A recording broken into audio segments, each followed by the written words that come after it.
Így néz ki most az EGRI stadion lelátója, és a tervek szerint ilyen lesz a tavaszi szezonra.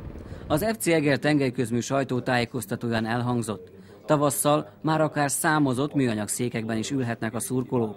A tervezést és a kivitelezést az Imola Bau vállalta.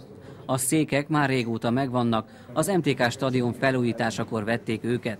Első ütemben 611 ülőhelyet adnak át. A kivitelezésre fedezetet a székek értékesítése jelenthet, ami már most elkezdődött.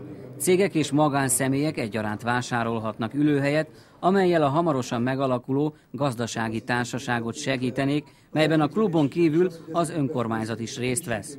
Amit hangsúlyozni szeretnék, hogy ez kizárólag egy széles társadalmi és gazdasági összefogás árán valósulhat meg, melyben tevékeny részt vállal az önkormányzat, a helyi kis- és középvállalkozások, és nem utolsó sorban az itt betelepült multinacionális cégek.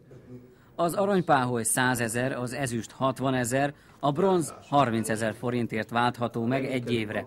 Később további bővítés is lehetséges, akár 1200 vagy 1800 személyesre is. A székek megvannak, itt a stadion, most már a csapat is egyre jobb eredményeket produkál, és a nézők is jönnek.